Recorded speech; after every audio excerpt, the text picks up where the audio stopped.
बिस्मिल्लाहिर्रहमानिर्रहीम। अस्सलाम वालेकुम नाज़रीन, आप यूट्यूब चैनल देख रहे हैं। मैं इमरान खान हूँ। अब तक की जो लेटेस्ट है वो ये है कि डी चौक पे इमरान खान साहब का कब्जा हो गया है। पाकिस्तान तहरीक इंसाफ के कारकुन, पाकिस्तान के मालिक, वो पहुंच गए हैं डी चौक पे और मुलाजमों ने बड़ी कोशिश की नाज़रीन रास्ते में रोकने की।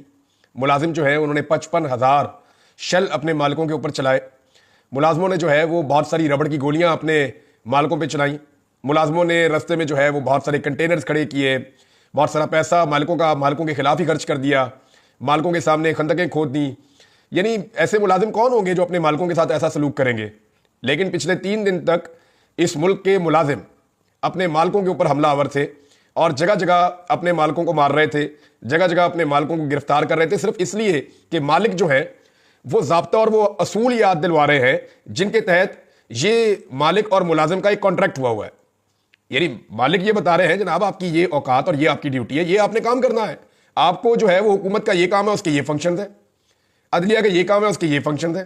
आईने पाकिस्तान ये कहता है ये वो कॉन्ट्रैक्ट है जिसके मुताबिक ये मुल्क चलेगा। आप उठा के बंदों को जेलों में नहीं डाल सकते, आप गैर कानूनी तौर पर लोगों को हिरासत में नहीं रख सकते, आप जबरी गुमशुदगियां नहीं कर सकते, आप मैंडेट चोरी नहीं कर सकते।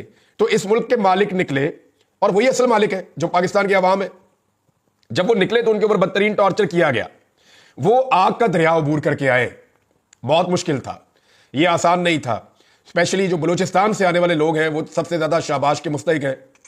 वो बड़ी मुश्किल से पहुंचे, बड़ा लंबा फासला उन्होंने तय किया।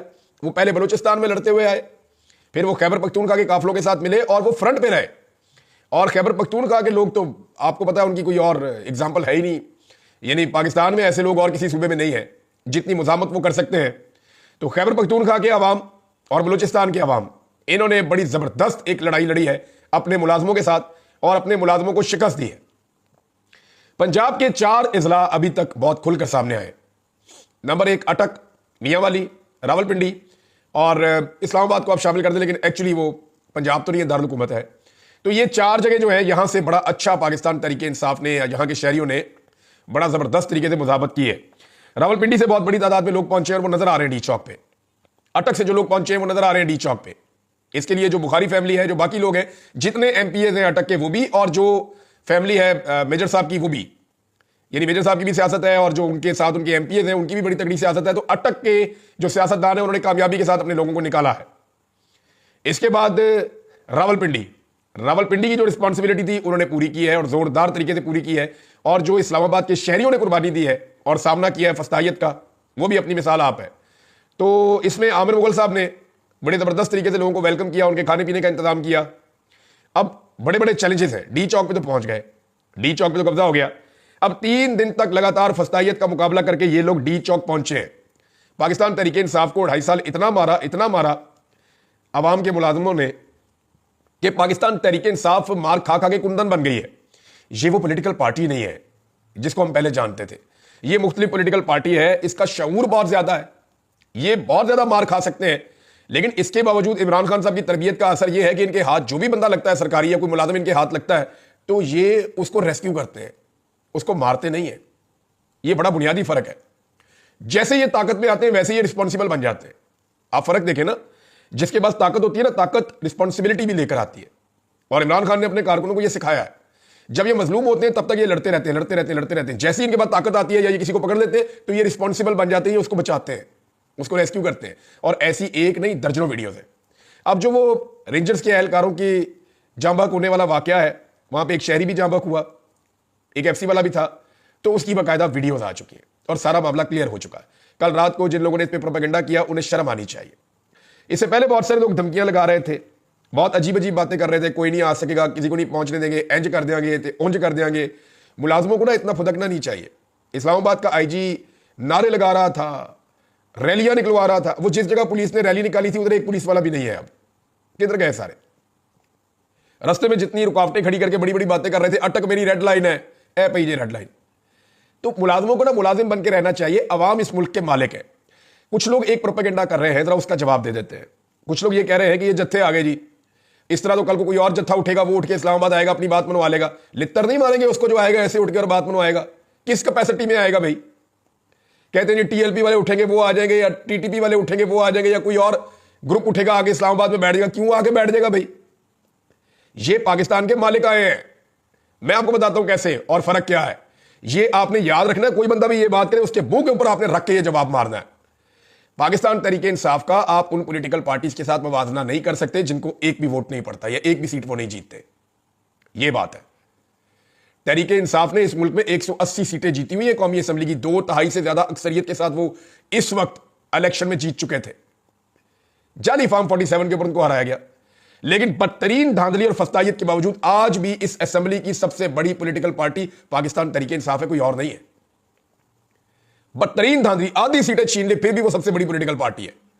इस वक्त भी उसकी आधी सीटें छीनकर सब में बांट दी, लेकिन फिर भी वो सबसे बड़ी पॉलिटिकल पार्टी इस वक्त भी असेंबली में है। यह है फर्क। उनके पास अवाम का मैंडेट है, ये पाकिस्तान के मालिक हैं जिनका मैंडेट है उनके पास, इसलिए वो आ सकते हैं, वो अपना मुतालबा कर सकते हैं। वो जमहूरी पार्टी है, आप इनको उनके साथ आप इनका मुवाजना नहीं कर सकते या उनके साथ मिलाकर नहीं देख सकते जो कभी एक सीट भी नहीं जीते। इस फर्क को अपने जहन में रखें आप। और यह लड़ाई का आगाज हुआ था 8 फरवरी और 9 फरवरी को, जब इनके मैंडेट के ऊपर डाका डाला गया था। कहते जी अवाम निकलती क्यों है, अवाम अपने हाथ में कानून क्यों लेती है, अवाम यहां तक पहुंच क्यों गई है, अवाम ने रुकावटें क्यों अबूर की हैं, यह तरीका ठीक नहीं है, यह तो बड़ा जुल्म वाला तरीका है और यह तो बड़ा जबर वाला तरीका है। इस तरह की बातें करते हैं ना। तो बात यह है, अवाम ने तो सीधा तरीका इख्तियार किया था। अवाम ने तो 8 तारीख को अपना इनकलाब और अपना फैसला बैलेट के जरिए कर दिया था कि जनाब ये बैलेट बक्सा है, इसमें मैंने अपना वोट डाल दिया, मैं उम्मीद करता हूं कि मेरे फैसले का एहतराम किया जाएगा।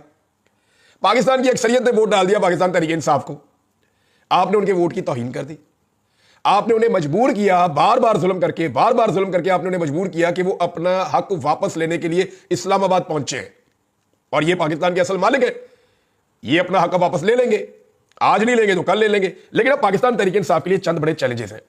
एक तो आप ये देख लें कि जो लोग धमकियां लगा रहे थे वो ये भी कह रहे थे कर्फ्यू लग जाएगा, ये भी कह रहे थे मार्शल लॉ लग जाएगा, ये भी कह रहे थे कि इंतहाई कदम उठा लिया जाएगा, गोलियां मार दी जाएंगी। इस्लामाबाद में देखते ही गोली मार देने का हुक्म, और बहुत बंदों को गोलियां लगी हुई हैं।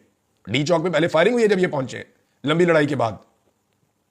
जितने लोगों ने सोशल मीडिया पे इसको कवर किया है वो सारे सलाम के मुस्तहिक है, लड़कियां भी और लड़के भी, क्योंकि पाकिस्तान के मेन स्ट्रीम मीडिया ने इसकी कवरेज नहीं की। सलाम करना चाहता हूं मैं भी, और पूरे पाकिस्तान को सैल्यूट करना चाहिए पाकिस्तान के उस सोशल मीडिया को जिन्होंने एक एक लम्हे की कवरेज की है। नया पाकिस्तान का हसनैन, उसको आप देख लें, वो हमारा शेख है, उसको आप देख लें, ये सदीक जान की टीम है, उसको देख लें, उस्मान है, अवैस है, बेशुमार और लोग हैं, हमारी siyaasat.pk की टीमें हैं, उनको आप देख लें, रफ्तार न्यूज के लोग हैं, उनको आप देख लें। तो जिन लोगों ने ग्राउंड के ऊपर रियलिटीज दिखाई और जिन्होंने इलेक्ट्रॉनिक मीडिया की मुनाफकत के बावजूद, मुनाफकत ही कहूंगा मैं इसको, जिन्होंने हिम्मत नहीं हारी, तमाम तर जबर और फसाइयत का सामना करके उन्होंने हर चीज दिखाई, उनको सलाम करना चाहिए पाकिस्तान की कौम को। जान जोखिम में डाल के उन्होंने यह काम किया, इसके लिए उन्हें कोई पे नहीं कर रहा। तो नाज़रीन, एक तो यह है कि जो धमकियां थी वो धमकियां सारी हवा हो गई। मैंने आपको पिछले वीलॉग में कहा था कि ये फौज नहीं लड़ेगी अवाम से, फौज बहुत समझदार होती है। 71 में लड़ाई होगी थी ना फौज की अवाम से, तो क्या नतीजा निकला? फौज अवाम से नहीं लड़ेगी, सामने आके क्यों लड़ेगी अवाम के साथ वफाकी दारुल हुकूमत में? जैसी पब्लिक पहुंची है, फौजियों ने ऐसे इशारा किया है, उनको हाथ हिलाए, ना सिर्फ हाथ हिलाए बल्कि उनको अनाउंस करके कहा कि आप पुरअमन रहे, फौज आपके साथ कुछ नहीं करेगी। और उधर जो है वो नाच नाच के घुंघरू तोड़ दिए थे कुछ दानिश्वरों ने, कुछ सहाफियों ने। शर्म भी आती है, उनका हम हिस्सा है। वो ये चाह रहे हैं, वो उसके अंदर भरे हुए कि मारो गोलियां। कई सहाफी और कई सियासतदान इस वक्त इस गुस्से के अंदर है कि जनाब फौज गोलियां क्यों नहीं मार रही पब्लिक को। वो हर हाल में कोशिश कर रहे हैं कि अवाम को फौज के साथ लड़ाया जाए, लेकिन अवाम गई है जाके आराम से वो कंटेनर के ऊपर चढ़ना शुरू हो गए। जो नहीं चढ़ पा रहा था चंद को तो फौजियों ने पकड़ के ऊपर खींचा है। वो गए जाके, उन्होंने फौजियों के साथ गले चले मिले, सेल्फियां बनाई है, उनके साथ फोटोएं बनाई है, पाकिस्तान के झंडे हाथ में पकड़े हुए थे, और वहां से फिर बड़े आराम से नीचे आए। कुछ उनके पास ही ऊपर बैठे हुए। तो फौज के साथ तो उनकी कोई लड़ाई नहीं है। इमरान खान ने एक दफा नहीं 10 दफा कहा कि मेरी फौज है, मालिक हूं मैं इसका, मेरी फौज है, मुल्क भी मेरा है, मैं फैसला करूंगा। मैं भी आपको यही कहता हूं, हर पाकिस्तानी का ये सोच होनी चाहिए कि इदारे मेरे हैं, मैं इनको ओन करता हूं। लेकिन कोई भी अपनी हद से बाहर ना निकले, सबको अपनी हद के अंदर रहना चाहिए। आइन ने सबकी हुदूद जो है वो मुतय्यन की हुई है। अब पाकिस्तान तहरीक इंसाफ के लिए चंद बड़े चैलेंजेस हैं, मैं आपके सामने रख देता हूं जल्दी से। नंबर 1 तो ये है कि जी फौज तो इस्तेमाल नहीं हो सकी, और ना मुझे लगता है इन्होंने इस्तेमाल होना है। लेकिन क्या पाकिस्तान तहरीक इंसाफ जहां पे आकर बैठ गई है यहां पे सस्टेन कर पाएगी? तो इसका जवाब है हुकूमत नहीं करने देगी। एक तो इमरान खान साहब की आज यानी उनका रिमांड दोबारा 6 दिन का दिया गया है। ये रिमांड अगर आज ना होता तो सिचुएशन कुछ और होती, लेकिन अभी कुछ कहा नहीं जा सकता, ये चैलेंज भी हो जाएगा जाके। लेकिन देखते हैं कि मामला जाता किस तरफ है। सबसे पहले तो आप ये देख लें कि पाकिस्तान तहरीक इंसाफ के जो लोग पहुंचे, गोलियां चलने के बावजूद भगदड़ नहीं मची, वो भागे नहीं। अभी मेरी चंद साफियों से बात होती कहते हम हैरान हो रहे थे कि डी चौक में जब गोली चली है बहुत सारे लोग जख्मी होकर अस्पतालों में पहुंचे, और स्टेट फायरिंग की जो है वो तस्वीरें भी मौजूद हैं, वीडियो भी मौजूद हैं, लेकिन वहां से भागा कोई नहीं। एक गिरता था दूसरा उसकी जगह ले लेता था।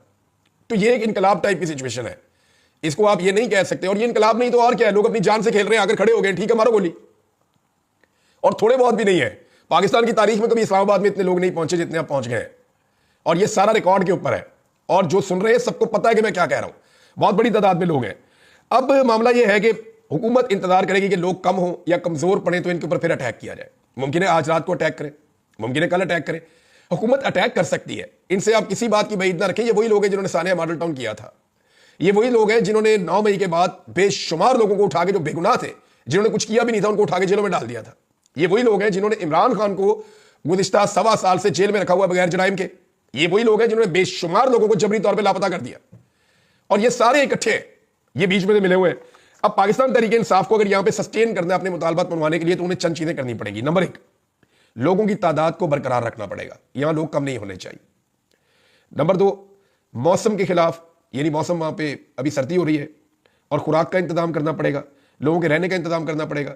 ये जितने कंटेनर्स वहां पे मौजूद हैं, इनको कोई लेकर ना जाए, इन कंटेनर्स के अंदर अपने बिस्तरे लगाएं और आराम से रेस्ट करें। जितने हुकूमत ने वहां पे हजारों कंटेनर पहुंचा दिए हैं इस्लामाबाद में, ये सारे रिहाइश का काम दे सकते हैं, और बहुत सारे लोग वहां पे इनको इस्तेमाल कर रहे हैं। तीसरा जनाब, पंजाब से तहरीक इंसाफ को हर हाल में अब निकलना पड़ेगा।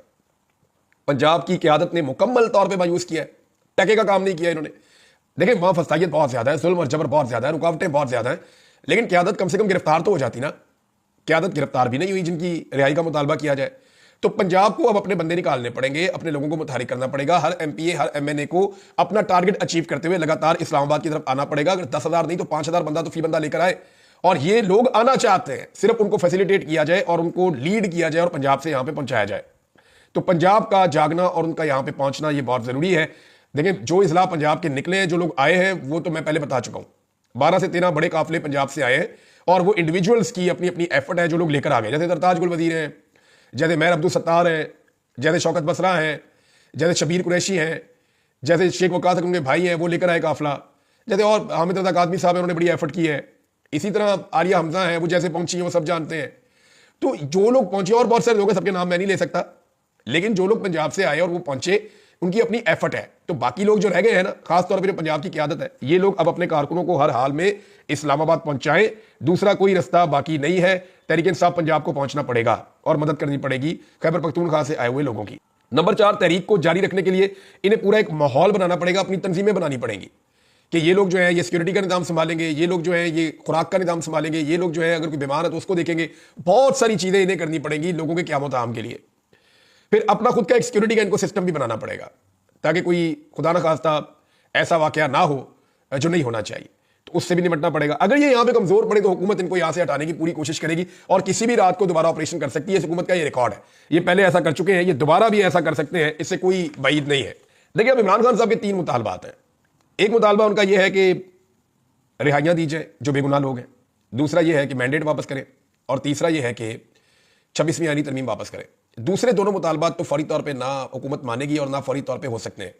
पहले मुतालबे पे अमल दरामद हो सकता है कि रिहाइयां हो जाए। पाकिस्तान तहरीक इंसाफ के 90% मसाइल इमरान खान साहब के साथ जुड़े हुए हैं, और पाकिस्तान के भी 90% मसाइल इमरान खान साहब के साथ जुड़े हुए हैं। अगर वो आज़ाद हो जाती हैं और चीज़ें ठीक हो जाती हैं तो मुल्क ट्रैक पे चढ़ जाएगा।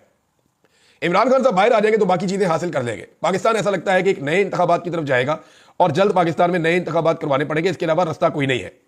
ओवरसीज पाकिस्तानियों का दबाव मैं आपको बताऊं बहुत काम आया है। जितनी जबरदस्त उन्होंने कंपेन की है, जो मगरिब के अंदर उन्होंने जबरदस्त किस्म के मुजाहरे किए हैं, उसने पूरी दुनिया की तवज्जो पाकिस्तान की तरफ दिलवा दी है। दुनिया की तवज्जो अगर पाकिस्तान के ऊपर 10% थी तो वो 50, 60, 70% तक पहुंच गई। जब ओवरसीज पाकिस्तानियों ने उन्हें झंझोड़ा, उन्हें हिलाया और उन्हें बताया कि देखो हम आपके मुल्कों में इतने बड़े बड़े एहतजाज कर रहे हैं, हमारे मुल्क में ऐसा कुछ हो रहा है जिसके ऊपर आप सबको तवज्जो देनी चाहिए, तो सबके सब देख रहे थे। अब अगर ये सही तरीके से डील करते हैं हुकूमत को, तो अगले 24 से 48 घंटों में इमरान खान साहब की रिहाई भी हो सकती है। लेकिन हुकूमत इमरान खान साहब की रिहाई का अगर अभी फैसला करती है तो उनके लिए यह बड़ा मुश्किल है। मुश्किल इसलिए कि इमरान खान अवामी ताकत से रिहा हो रहे हैं, और इमरान खान बेगुनाह कैद थे। फिर इमरान खान साहब का बयानिया जो है ना, उसका तोती बोलेगा इस मुल्क में, फिर कोई ना इलेक्शन जीत सकेगा, और फैसला भी इमरान खान साहब करेंगे। हुकूमत को यह रिस्क लेना पड़ेगा, इमरान खान को छोड़ना पड़ेगा, आज नहीं तो कल। और पाकिस्तान तहरीक इंसाफ को अपनी इस पोजीशन को सस्टेन करना पड़ेगा, यहां डी चौक में बैठना पड़ेगा बहुत बड़ी तादाद में। अब जो है वो एक आसाब की जंग शुरू है, जो पहले आंखें झपकेगा वो फारिग हो जाएगा। अभी जब मैं ये वीडियो रिकॉर्ड कर रहा हूं, अभी भी इतलात आ रही है कि इस्लामाबाद में इक्का दुक्का फायरिंग के वाकयात हो रहे हैं, और वो जब कारकुन जाते हैं पुलिस के पीछे तो फिर पुलिस आगे से रबड़ की गोलियां और दूसरी गोलियां भी चला देती है, और लोग जख्मी होकर अस्पताल भी पहुंचे हैं। एस्टेब्लिशमेंट को एक बात समझनी पड़ेगी कि नून लीग के पास बहुत सारे गुल्लू बट हैं। यहां पे जो भी हुआ वो एस्टेब्लिशमेंट के गले पड़ेगा बाद में, क्योंकि आलमी सतह के ऊपर जो नजला है इंटरनेशनली वो पाकिस्तान की एस्टेब्लिशमेंट पे गिरेगा, क्योंकि इस हुकूमत को कोई नहीं जानता और ना इस हुकूमत की कोई क्रेडिबिलिटी है। तो क्रेडिबिलिटी जो है वो पाकिस्तान की एस्टेब्लिशमेंट जो है, जो भी उनके पास है वो सारा नजला उन पे गिरेगा और उनके ऊपर ये सारा मामला आएगा। उन्हें भी ये बात समझनी चाहिए कि ये मामला जितनी जल्दी रिजॉल्व हो उनका भी इसी में फायदा होगा। नाज़रीन, 4,500 रुपए का एक शेल है, मोहसिन नकवी ने कहा है, और 55,000 आंसू गैस के शेल चले अब तक की इतला के मुताबिक। यानी अपने मालिकों को मुलाजमों ने 55,000 से ज्यादा आंसू गैस के शेल मार दिए। ये वर्ल्ड रिकॉर्ड लग गया है, ऐसे कभी कहीं नहीं हुआ। तो नाज़रीन, अब तक की जो सिचुएशन है मैंने आपके सामने रखी है। 3 चीजें बहुत इंपॉर्टेंट है। नंबर 1, पंजाब को जागना पड़ेगा, उनकी क़यादत को जिम्मेदारी लेनी पड़ेगी, उनको यहां पे आना पड़ेगा। नंबर 2, पाकिस्तान तहरीक-ए-इंसाफ को यहां पे अपने लोगों को अब सस्टेन करना पड़ेगा और मजबूती के साथ बैठना पड़ेगा। नंबर 3, एस्टेब्लिशमेंट को यह बात अब समझनी चाहिए कि गेम हाथ से निकल गई है, पाकिस्तान के मालिक आ गए हैं। तो ये जो एक छान बुरा इकट्ठा किया हुआ है, इससे जान छुड़ाने का इससे अच्छा मौका दोबारा नहीं मिलेगा, वरना इनका बोझ और इनका गंद ये सारा एस्टेब्लिशमेंट को उठाना पड़ेगा। अब तक के लिए इतने, अपना ख्याल रखिएगा, अपने चैनल का भी। अल्लाह हाफ़िज़।